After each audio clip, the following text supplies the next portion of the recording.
आज वो दिन है जिस दिन मुल्क की आइन और दस्तूर को खतरा लाहक हुआ। आज ही के दिन शरपसंदों ने कानून को हाथ में लिया था, अदल इंसाफ की धज्जियां उड़ाई गईं। जी हां, 6 दिसंबर 1992 को बाबरी मस्जिद के निज़ाम का सानहा पेश आया था। उस वक्त पूरा मुल्क नफरत की आग में ऐसा लग रहा था कि झुलस रहा हो। बरसों के दोस्त दुश्मन हो रहे थे। यहां पर एक फिल्म का डायलॉग याद आ रहा है जिसमें एक सियासी लीडर को दो तबकों के दरमियान सुलह कराने में चोट लगी थी, तो उसने कहा था कि हाँ और मारो मुझे, हाँ, क्योंकि जब अंग्रेजों की लाठियां खाता था तो सिर्फ हाथ पैर टूटते थे, मगर जब अपनों से चोट लगती है तो दिल छलनी होता है। आज सानहे के 26 साल गुजर गए, लेकिन राम मंदिर की तामीर पर सियासत जारी है। नाज़रीन, आपको बता दें कि जब बाबरी मस्जिद मुनतम हुई थी उस वक्त मरकज में कांग्रेस की नरसिम्हा राव की हुकूमत थी और उत्तर प्रदेश में बीजेपी के कल्याण सिंह इक़्तिदार में थे और दोनों खामोश तमाशाई बनकर मुल्क के आइन को ठेस पहुंचता हुआ देखता रहे। ऐसी बातें अब तक कही जाती रही हैं। सियासत इस वक्त भी हो रही थी और आज भी हो रही है। ये मामला अभी अदालत उज़्मा में ज़ेर गौर है, लेकिन शिद्दत पसंद हिंदू तंजीमों और बसर इक़्तिदार जमात, बीजेपी और शिवसेना के कई लीडरान की जानिब से इनके मर्जी का फैसला देने के लिए सुप्रीम कोर्ट पर दबाव डाला जा रहा है। ऐसी बातें भी कही जा रही हैं। राम मंदिर तामीर का मुतालबा हालिया दिनों में जोर शोर से उठाया जा रहा है। बाबरी मस्जिद के निज़ाम की बरसी के मद्देनजर Uttar Pradesh police high alert पर है। किसी ने इस दिन को शौर्य दिवस तो किसी ने यौम सियाह मनाने का ऐलान कर रखा है। यूपी के तमाम अजला की पुलिस को अलर्ट पर रखा गया है। अयोध्या में खुसूसी तौर पर सिक्योरिटी सख्त कर दी गई है। वैधानिक नैतिकता का तकाजा है कि हम सब 6 दिसंबर को याद रखें। अब हमें केवल और केवल सुप्रीम कोर्ट के फैसले का इंतजार करना चाहिए। यौम गम और यौम दुआ। मुसलमान हमेशा अमन चाहता है। बाबरी मस्जिद भी बननी चाहिए, मंदिर भी बननी चाहिए, हम उसका इनकार नहीं करते हैं।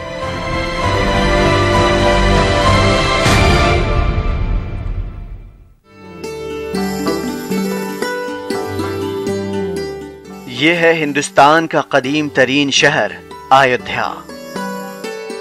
हिंदू देवमाला में अयोध्या शहर को राम की जाए पैदाइश माना जाता है। 16वीं सदी में मुगल सालार मीर बाकी ने यहाँ एक मस्जिद तामीर कराई थी जिसे बाबरी मस्जिद कहा जाता था। तहम मस्जिद के मुकाम को हिंदू राम जन्मभूमि भी कहा जाता है, यानी राम की पैदाइश इस जगह पर हुई थी। 1980 के दहाई में एक मुहिम चलाई गई जिसका मकसद ये था कि इस जगह राम के नाम पर मंदिर तामीर कराई जाए। 6 दिसंबर 1992 को अयोध्या में 1.5 लाख कार सेवक यानी रजाकार जमा हुए। रैली ने पुरतशद्दुद रुख अख्तियार किया और हिफाजती हिसार को तोड़कर मस्जिद को मुनहदिम कर दिया।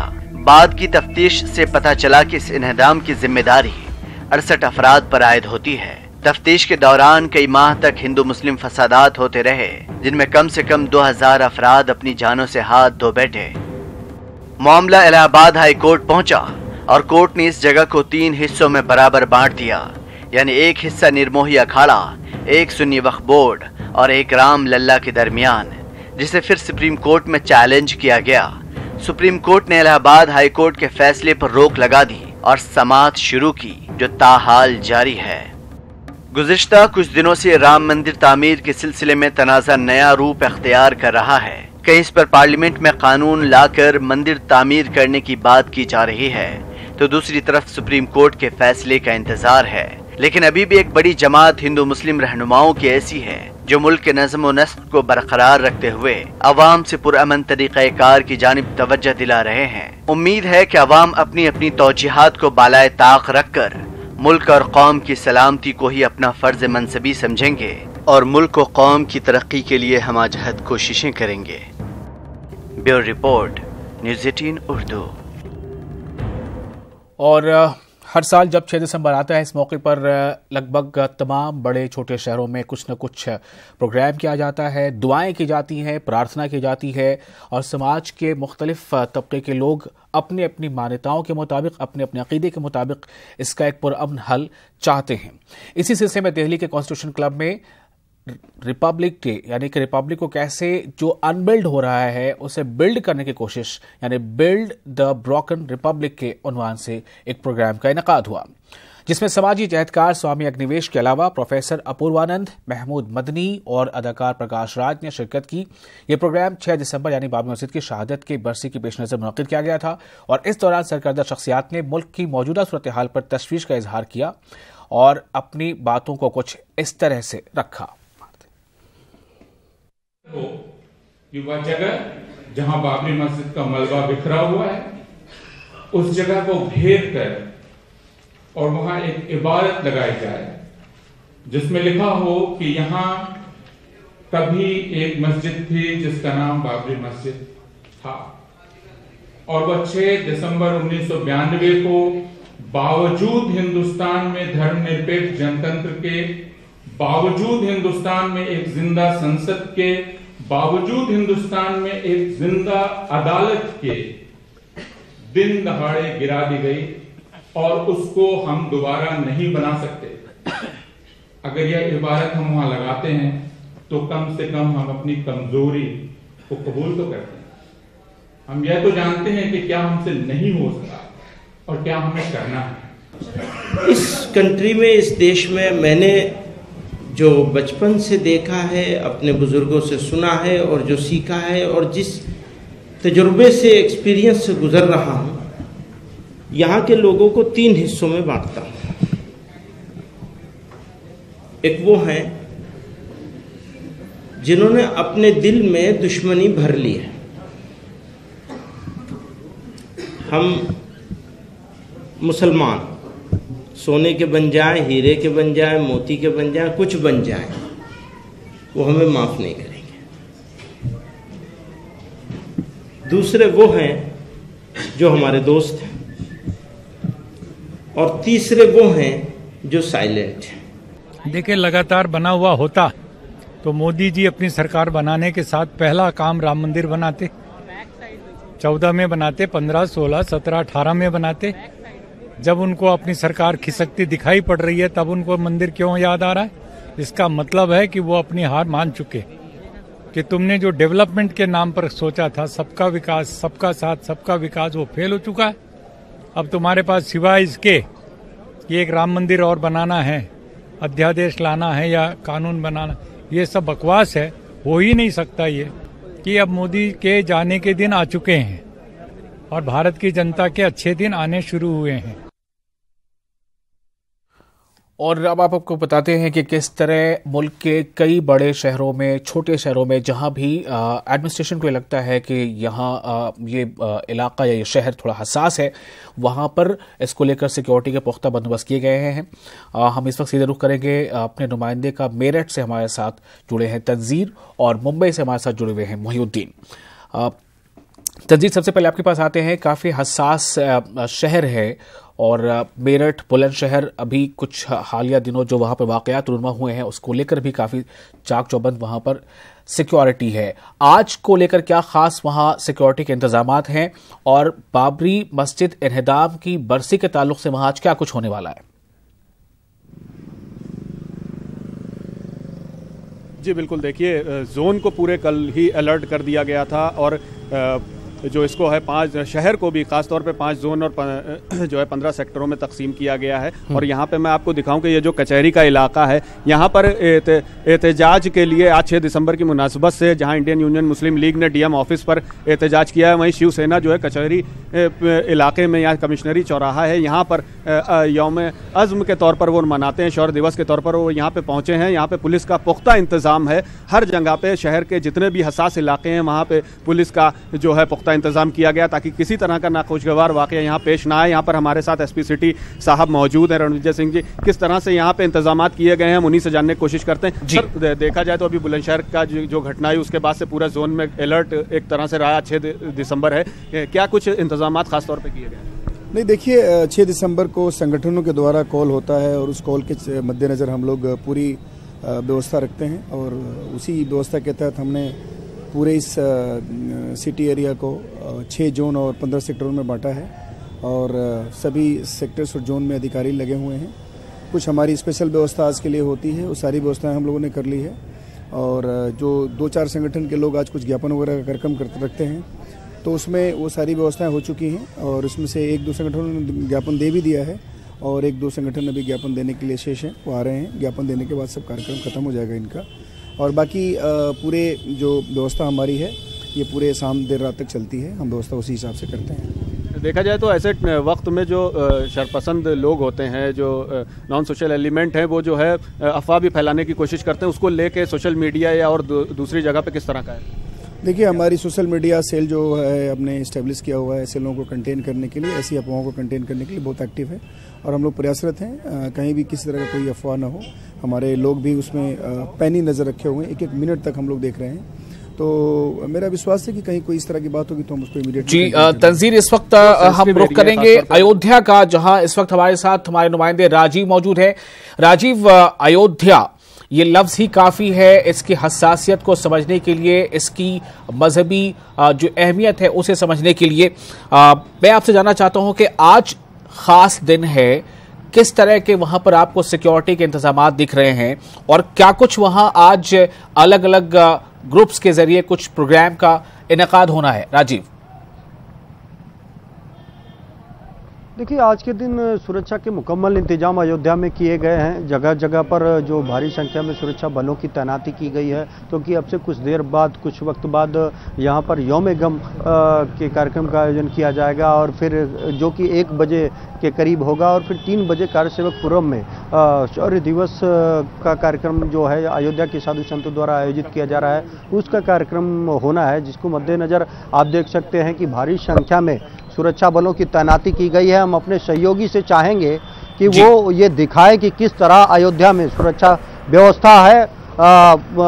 इस वक्त भारी संख्या में सुरक्षा बलों की तैनाती की गई है। हम अपने कैमरामैन से कहेंगे कि वो आपको दिखाएं कि किस तरह पर यहाँ पर सुरक्षा व्यवस्था की गई है। आप देख सकते हैं कि इस वक्त मैं अयोध्या के प्रमुख द्वार पर खड़ा हूं, जहां पर जो पुलिसकर्मी हैं वो लगातार जो अयोध्या में लोग आ रहे हैं, निकल रहे हैं, उनकी सख्त नज़र रख रहे हैं, उनकी निगरानी कर रहे हैं कि कहीं कोई अराजक तत्व जो शांति व्यवस्था है उसमें कोई दखल ना दे। और यही कारण है कि लगातार स्थानीय प्रशासन व पुलिस प्रशासन के आला अधिकारी मूवमेंट करके पूरे अयोध्या के हालात पर नज़र बनाए हुए हैं, क्योंकि अगर अयोध्या में कोई इस तरह की वाकया होता है, घटना होती है, तो उसका असर पूरे देश पर पड़ता है। और यही कारण है कि शासन स्तर से भी अयोध्या के हालातों पर लगातार नज़र बनाए रखे जा रही है, और यहाँ पर भी जो ये कार्यक्रम होने हैं इनको शांतिपूर्ण ढंग से संपन्न कराने का प्रयास किया जा रहा है।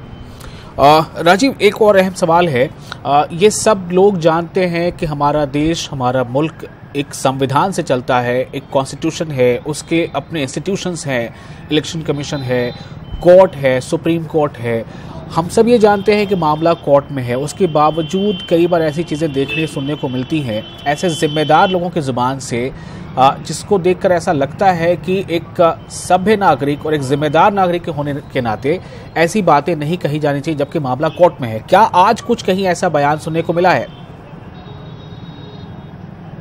निश्चित रूप से, जैसा कि आपने कहा कि ये मामला राम जन्मभूमि निर्माण का हो या बाबरी ध्वंस का हो, ये मामला सुप्रीम कोर्ट में चल रहा है और वहाँ पर सुनवाई हो रही है। अगली तारीख जनवरी में लगाई गई है, और संवैधानिक दायरे के तहत जो फैसला होगा वो सुप्रीम कोर्ट को करना है। लेकिन आप जानते हैं कि एक लंबे वक्त से, बीते 26 साल से इस मामले पर राजनीति होती रही है, और इस मामले का विभिन्न सियासी दलों ने अपना राजनीतिक फायदा उठाया है। और यही कारण है कि जब जब वो सत्ता से बेदखल हुए तो सत्ता में आने पर राम मंदिर निर्माण की बात कहकर उन्होंने न सिर्फ जन समर्थन हासिल किया बल्कि सत्ता भी हासिल की। और उसी के तर्ज पर आज जब बीजेपी ने केंद्र और राज्य में सत्ता होने के बावजूद अब जो लोग हैं वो उन पर दबाव बना रहे हैं कि किसी भी तरह राम मंदिर का निर्माण हो, लेकिन मामला कोर्ट में है और कोर्ट का ही फैसला अंतिम होगा। चलिए राजीव, शुक्रिया आपका इस जानकारी के लिए। हम रुख करेंगे सीधे मुंबई का। मोहिउद्दीन हमारे नुमाइंदे मुंबई से जुड़े हैं।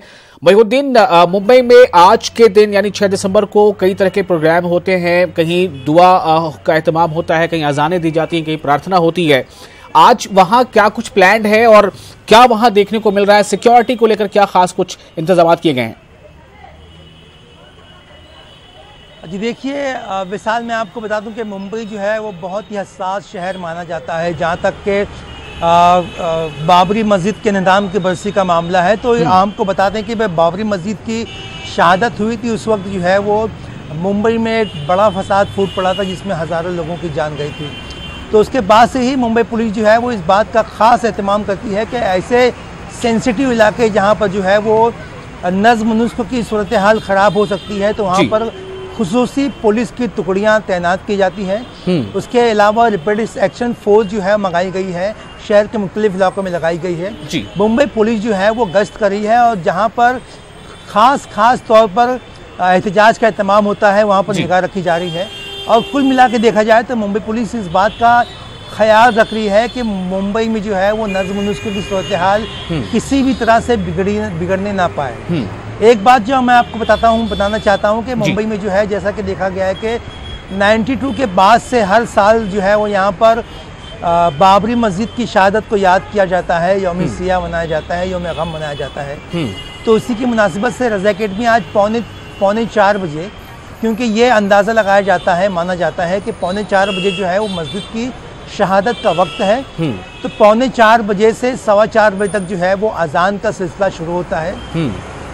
रज़ा अकेडमी मुंबई के भिंडी बाजार चौराहे पर जो है वो अजान शुरू करती है और मुख्तलिफ 4 चौराहे पे अजान देती हुई जो है जुलूस निकालती है और इसके बाद जो है वो भिंडी बाजार जंक्शन पे दुआ के एहतमाम के साथ ये प्रोग्राम ख़त्म होता है। ये एक किस्म का यादगार प्रोग्राम है जो हर साल मस्जिद की बाजियाबी के लिए दुआ के पर जो है इख्तिताम पज़ीर होता है। मोहिउद्दीन, आपके पास वापस आता हूँ। अभी चलेंगे दिल्ली, हमारे नुमाइंदे वहाँ खुर्रम मौजूद हैं। खुर्रम, आज वहाँ दिल्ली में एक कुछ तंजीमों के जरिए एक जुलूस निकाले जाने की खबर थी कि वो सड़कों पर आएंगे और अमनो यकजहती और किस तरह से जो आइन की पासदारी हो सके उस बारे में अपनी बातें रखेंगे। खुर्रम,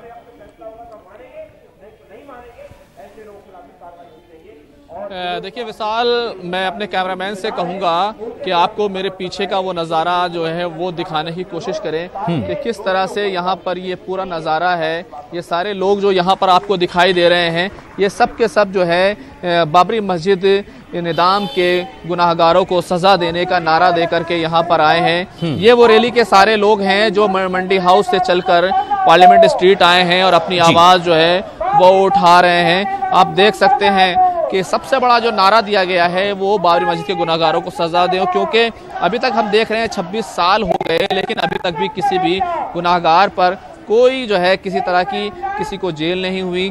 कुछ जो उत्तर प्रदेश के वजीर आला कल्याण सिंह थे उसको कुछ देर के लिए अदालत में ज़रूर बिठाया गया था उस वक्त, लेकिन उसके बाद से जो सारे लोग हैं वो किसी को भी किसी तरह का कोई किसी तरह की दिक्कत नहीं हुई। बहुत सारे लोग गवर्नर बन चुके हैं, खुद कल्याण सिंह जो है वो अभी गवर्नर हैं। तो ये सारे लोग हैं। हालांकि हम जंतर मंतर पर और भी कई एहतजाज हो रहे हैं। कुछ लोग इसको सांप्रदायिक दिवस यानी फिरकापरस्ती के तौर पर मना रहे हैं। कुछ लोग एसडीपीआई के लोग हैं वो इस एहतजाज से कुछ दूर बाबरी मस्जिद की बाजियाबी की बात करते हुए वो ये कह रहे हैं कि वहां पर बाबरी मस्जिद को दोबारा से बनाया जाए। बहुत सारे लोग हैं यहाँ पर हमारे साथ जुड़े हुए हैं, हम उनसे बात करने की भी कोशिश करेंगे।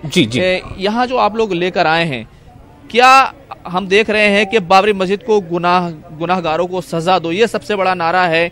क्या आपको लगता है कि ये वक्त ऐसा नहीं है कि ये कहा जाए कि बाबरी मस्जिद की वहाँ पर दोबारा तामीर न हो? देखिए, जाहिर सी बात है कि बाबरी मस्जिद के गुनहगारों को सज़ा देना और बाबरी मस्जिद की दोबारा तामीर, यही मुद्दे हैं बेसिकली यहाँ जो आज हम लोग जमा हुए हैं। और बाबरी मस्जिद डेमोलेशन सिर्फ एक मस्जिद का ध्वंस किया जाना नहीं था, बल्कि पूरी दुनिया में ये मैसेज दिया गया था कि हम जो चाहें वो कर सकते हैं। उसके बाद जो मुसलसल हर साल एहतजाज होते हैं बाबरी मस्जिद के गुनहगारों को लेकर और बाबरी मस्जिद रीबिल्ड बाबरी मस्जिद के इश्यू, वो दरअसल इस बात के लिए भी है कि इस मुल्क के अंदर ये जो दुनिया की सबसे बड़ी डेमोक्रेसी है, इसके अंदर इंसाफ का पैमाना क्या है, क्या यहाँ बहुसंख्यकवाद हावी रहेगा और संविधान जो भारत का संविधान है, धर्मनिरपेक्ष संविधान है। खुर्रम, आपकी आवाज़ थोड़ी क्रैक हो रही है, हम कोशिश करेंगे फिर आपसे जुड़ने की। राजीव, आपके पास आ रहा हूँ। राजीव, क्या कुछ ऐसी भी पहल कहीं हो रही है? राजीव, कुछ ऐसा भी कोई जत्था, कोई ग्रुप, कोई समुदाय दिखा है जहां पर विभिन्न संप्रदाय यानी अलग अलग समाज के तबके के लोग जमा हों और वो ये कुछ कामना कर रहे हों, प्रार्थना कर रहे हों कि इसका हल निकले शांति और अमन के साथ? राजीव, देखिए, निश्चित रूप से जो अयोध्या का मसला है, इसको लेकर जो हर कौम के लोग हैं वो ये चाहते हैं कि शांति भी जो है वो कायम रहे, और इसको लेकर जो अयोध्या के लोग हैं, अयोध्या के मुद्दे पर एक लंबे वक्त तक सियासत होती रही है और शायद यही कारण है कि अब यहाँ के लोग इन सब चीज़ों को नहीं चाहते, यहाँ अमन और शांति चाहते हैं। और इसी के मद्देनज़र जो बीते एक 26 सालों से एक लंबे वक्त से यहाँ पर जो चाहे जो हिंदू पक्ष द्वारा हो उसके द्वारा जो शौर्य दिवस मनाया जाता है, या जो मुस्लिम पक्षकार हैं बाबरी एक्शन कमेटी है उसके द्वारा यौम गम का जो प्रोग्राम किया जाता है, उसको लेकर भी लोगों में खासा दिलचस्पी नहीं रहती है। ऐसे में जो अब से कुछ देर बाद यौम गम का प्रोग्राम होने वाला है, उसमें बाबरी मस्जिद के गुनाहगारों को सजा देने और जो बाबरी मस्जिद की थी उसको दोबारा बनवाने समेत कई ऐसी अहम मांगे हैं, उनसे जुड़ा ज्ञापन राष्ट्रपति को सौंपे जाने की तैयारी चल रही है, जो फैक्स के जरिए सौंपा जाएगा। और साथ ही साथ दूसरी तरफ जो करीब 3 बजे यहाँ पर कारसेवकपुरम में शौर्य दिवस होगा, और उसमें भी परंपरागत तौर पर साधु संत जो हैं वो शौर्य दिवस मनाएंगे। लेकिन इन सब चीज़ों से अयोध्या के लोगों को कुछ हासिल नहीं हुआ है, उसके उल्टे यहाँ पर जो विकास के नाम पर कुछ भी नहीं है, और यहाँ के लोगों को ही तकलीफ हुई है, फिर चाहे उनका व्यापार चौपट हुआ हो या आज की ही बात करें। आज के दिन ही अयोध्या में पूरा सन्नाटा पसरा हुआ है, क्योंकि फोर्स इतना बढ़ा दिया गया है, लोगों को तकलीफें हो रही हैं, और शायद यही लोग चाहते हैं कि अब इस तरह की कोई सियासत ना हो इस मुद्दे पर, जिससे लोग जो है शांति और अमन के साथ रह सके। उनमें कोई आपस में बैर नहीं है, चाहे यहाँ के हिंदू मुसलमानों की बात करें या अन्य, सिर्फ सियासतदार जो लोग हैं, जो सत्ताधारी दल हैं, उन द्वारा इस पर सियासत की जाती रही है, और यही कारण है कि अब लोग नहीं चाहते कि लंबे वक्त तक इस मामले पर सियासत हो। तंजीर, आपके पास आ रहा हूं। कुछ ऐसी बातें जो राजीव कह रहे हैं कि लोगों को अब ऐसा लगने लगा है कि ये सिर्फ और सिर्फ इस नाम पर सियासत हो रही है।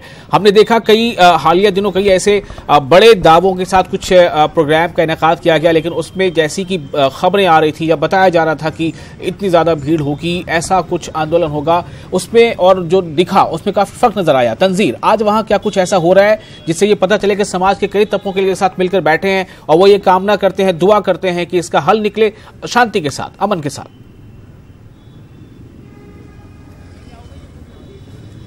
जी बिल्कुल, जिस तरह से 6 दिसंबर को जहां कुछ तंजीमें उसको यौम दुआ या यौम अज़्म या शौर्य दिवस के तौर पे मनाती हैं, वहीं एक बड़ा तबका ऐसा भी है वो ये चाहता है कि बाबरी मस्जिद, राम मंदिर मुद्दा जो है वो किसी नतीजे पर पहुंचे। ये जो हर साल दर साल ये मामला टलता चला जा रहा है, हालांकि मामला कोर्ट में है और कोर्ट उसकी समाअत कर रही है मिल्कियत वाले मामले को लेकर, लेकिन ये जो मेन मुद्दा है इसको हल करने की जो अमन पसंद लोग हैं वो यही चाहते हैं कि ये मामला किसी तरह से हल हो ताकि ये तनाज़ा ख़त्म हो। और यही वजह है कि ऐसे मौक़ों पे आपको सड़कों पर उन लोगों की भीड़ तो नहीं दिखाई देती, लेकिन कई जगह ऐसे वो मुख्तलिफ इलाकों में वो अपने तौर पर जो है वो प्रोग्राम्स मुनक्किद करते हैं। जैसे कि जमहूरियत पसंद मुसन्निफीन की एक तंजीम है, वो ये चाहते हैं कि यहाँ पर जिस तरह से बाबरी मस्जिद और राम मंदिर मुद्दे को इस तरह से लटका के रखा गया है, अमन पसंद लोग आगे आए। जमहूरी निज़ाम में सबको अपनी बात कहने का हक है, लेकिन एक जो बड़ा तबका है वो सड़कों पर नहीं उतरता,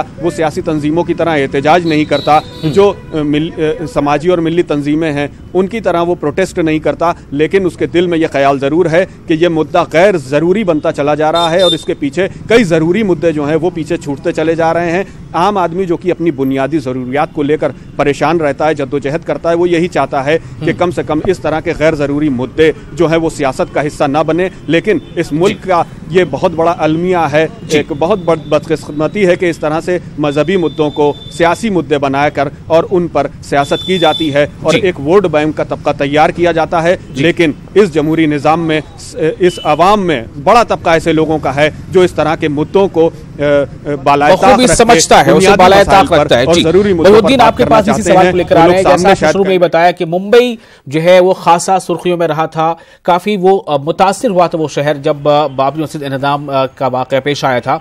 मोहिद्दीन, सवाल आपसे ये है कि अभी फिर वहीं से एक बात आई थी, किस तरह से वहाँ के जो मकामी लीडर हैं और वो अयोध्या तक वो दौरा करते हैं अयोध्या का, और फिर ये भी कहते हैं कि हम तारीख जानने आए हैं। लेकिन क्या ये सवाल अहम नहीं है, क्या लोगों को इस बात का एहसास नहीं है कि कोई मामला है जो कोर्ट में है और कोर्ट में होने के बावजूद हमारे जो लीडर हैं वो ऐसी बातें क्यों करते हैं जब वो मामला कोर्ट में है?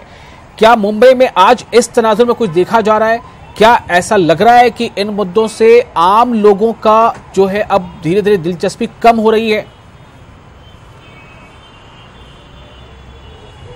जी देखिए विशाल, आपने जो है बहुत ही अहम मुद्दे की तरफ इस बहस को ले जाने की कोशिश किया और ये बहस जो है वो जो मुद्दा आपने उठाया है बहुत ही अहमियत का हामिल है, क्योंकि आप देखा गया है कि मतलब आज बाबरी मस्जिद की शहादत का दिन है और सरपरस्त तंजीमें जो है वो कोशिश कर रही है कि किसी भी तरह से माहौल ख़राब किया जाए, लेकिन इसके बावजूद भी जो है वो आवाम का जो रुझान आना चाहिए वो दिखाई नहीं दे रहा है। फिलहाल हम मुंबई के बहुत ही अहम इलाके बैकला पे खड़े हुए हैं यहाँ पर, और यहाँ पर जो मामूलात ज़िंदगी है उसमें किसी भी तरह का फ़र्क होता दिखाई नहीं दे रहा है। बहरहाल अयोध्या बाबरी मस्जिद के मसले को जो सियासी रंग देकर वोट बैंक की सूरत में जो है वो इसको कैश करना चाह रहे हैं, तो उनको जो है साफ साफ पैगाम यहाँ पर ख़ास तौर पे मुंबई में दिया जा रहा है कि मतलब लोगों के लिए जो है वो रोटी कपड़ा मकान और रोज़गार जो है वो अहम है। मजहबी मामला जो है वो सानवी हैसियत के हामिल हो चुके हैं। अगर लोगों का पेट भरेगा तो ही जो है वो मज़हब के बारे में सोचेंगे, अगर लोगों का पेट नहीं भरेगा तो वो मज़हब के बारे में नहीं सोच पाएंगे। तो यही मामला यहाँ पर खुल के सामने आया है कि मतलब लोग जो है वो अपने रोज़गार की तरफ रवा दवा हैं, चाहे शिवसेना हो, बीएचपी हो या हिंदुत्व पसंद तंजीमें हो। उन्होंने जो है कोशिश की है कि धर्म सभा करके माहौल को ख़राब किया जाए, लेकिन ये कामयाब नहीं हो पाए हैं। बहरहाल जहाँ तक मुस्लिम लीडरान की बात है तो उन्होंने ख़ास तौर पर उलमा इकराम ने मुंबई के ये स्टैंड लिया हुआ है कि मुंबई में के मुसलमान जो है वो इस बात के हक़ में है कि सुप्रीम कोर्ट का जो भी फैसला आएगा उस फैसले को माना जाएगा। पिछले दिनों मुंबई के अंजुमन इस्लाम में एक मीटिंग हुई जहाँ पर ऑल इंडिया मुस्लिम फैसला बोर्ड के बहुत ही अहम अरकान शामिल थे। उन्होंने ये वाजे किया कि सुप्रीम कोर्ट का फैसला जो है वो हमारे लिए हतमी होगा, आखिरी होगा, और मामला मिल्कियत का है तो जहाँ तक मिल्कियत की बात है तो इस बात का पूरा गुमान है कि फैसला जो है वो मुसलमानों के हक़ में आएगा। लेकिन अगर फैसला मुसलमानों के हक़ में नहीं भी आता है तो इसके बावजूद भी जो है वो मुस्लिम क़यादत सुप्रीम कोर्ट के फैसले को सराखों पर से तस्लीम करेगी। चलिए अब हमारे साथ फिर से खुर्रम जुड़ चुके हैं। हालांकि वहां पर एक काफी लोग हैं जो आज जुलूस की शक्ल में निकले, उन्होंने एक मांग रखी है। खुर्रम, आप हमारे साथ जुड़ चुके हैं दोबारा। मैं ये जानना चाहूंगा कि ये जो स्ट्रीट पे जो भी मार्च हो रहा है इसमें क्या किसी खास मकतब फिक्र के लोग शामिल हैं या समाज के हर तबके के लोग इसमें शामिल हैं, अपनी आवाज उठा रहे हैं?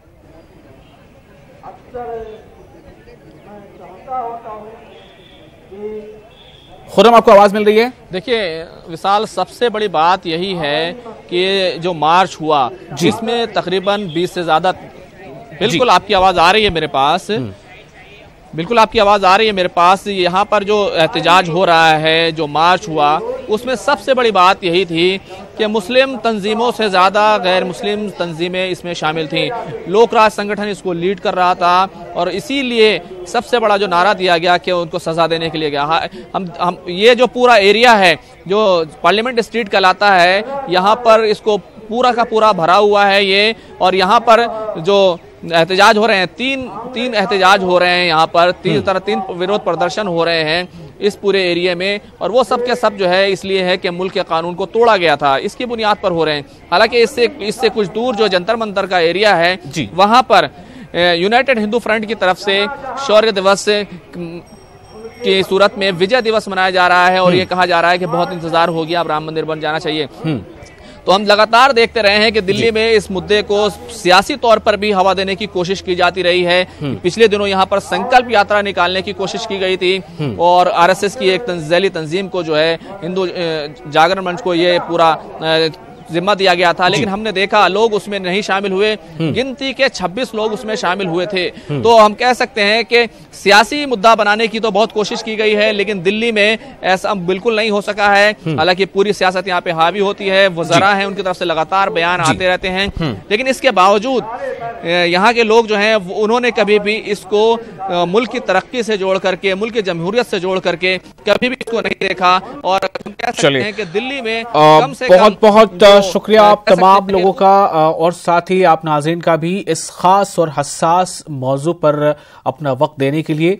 दरअसल कोशिश सियासत की यही होती है कि इसको लेकर सियासत की जाए, और सियासत क्यों की जाती है? चूंकि सियासत से इक़्तिदार का रास्ता जुड़ता है।